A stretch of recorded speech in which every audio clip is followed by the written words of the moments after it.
Narito na ang Balitang Tomasino. Sa kabila ng mahabang proseso at mga balakid, tuloy na ang pagtatayo ng unang sangay ng UST sa General Santos City. Narito ang natatanging ulat ni Cristel Bachelor.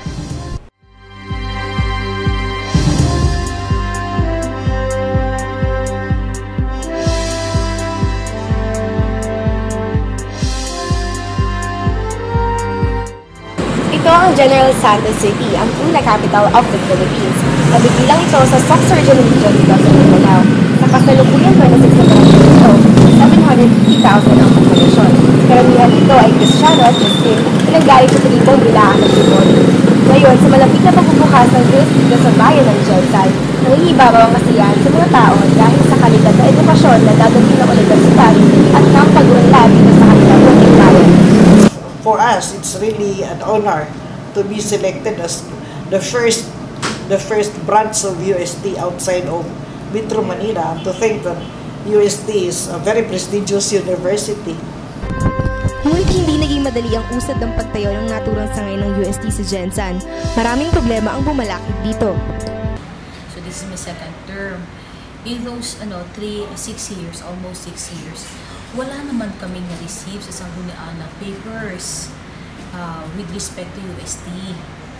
Walang may na-forward sa amin na papers. Actually, before we were asking, ano bang nangyari? Bakit we know that merong UST to be established in General Santos City, in Ligaya, Barangay Ligaya and Katanggawan. Pero hanggang dun lang.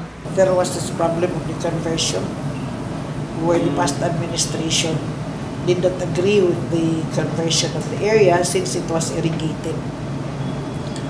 But true indeed, there is a law not prohibiting actually the conversion of irrigated areas, but there are exceptions when the purpose will serve a bigger purpose, a greater purpose than what is intended as agricultural area.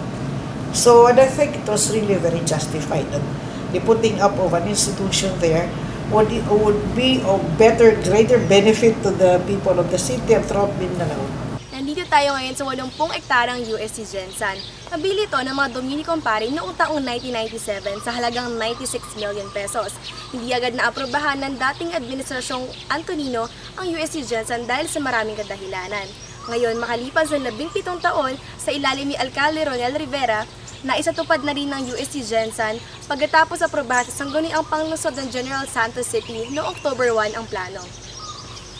Nandito tayo ngayon sa Barangay Ligaya sa General Santos City kung saan itatayo ang UST Jensan. Ngayon, malayo ito sa signal, 8.5 kilometers mula ng Manila. At sa maliit na 4,000 populasyon ng barangay, 100 na agad nakalapila sa kanilang barangay. Malaking porsyento nito ang Muslim. Sa katunayan ngayon, marami kaming nagdaanan para lagyan nila kung saan ang kanilang pinagamit na bulaan ay Arabic. So itong interesante kong tari, lalo pag dito itatayo ang kauna-unang sangay ng pinakamagandang universidad na Catholic sa Asia. Okay lang. Dito, okay siya, open dito. Wala man sa mga hindi namin yung parehas sa ilang mga Muslims. Okay lang. Kasi yung Muslims namin, parang isang lugar din sila. Purok 6 and 7. Yun po, purok po sila. Purok 6 and 7. Ang purok 3, bilong po yan UST. Sa mismong lugar kung saan itatayo ang UST, namataan ng isang moske.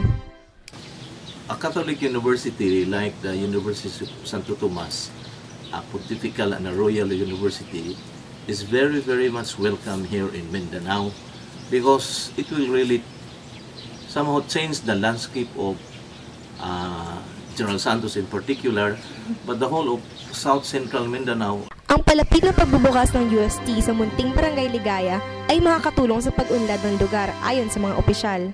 Natural, nagkakaroon talaga niya. So napakagandang Barangay Ligaya kasi nagkakaroon ng boarding house, yung opportunity. Yung oportunidad para sa mga Barangay Ligaya. So dadami ang populasyon, and then pag dadami ang populasyon, ibig sabihin, dadami rin ang ira ng barangay. Dadami ang ira. Malugod na inaabangan ng mga mamamayan ng Gensan ang pagbubukas ng UST dahil umano sa kalidad ng edukasyon nito. Ako personally, of course, we're in favor of having UST here in General Santos because aside of course from the quality education that it will offer, and it will be the first UST outside of Metro Manila for the last more than 400 years, it will also help spur economic development dito. So, para sa amin, personally, yung mga academic and economic advantages would outweigh kung ano man yung mga ambiguity sa technicality. Salamat, Cristel! Para sa ibang detalye, tumutok sa aming social networking sites at official website. Ito po si Michael Rodolfo para sa V Exclusives Update.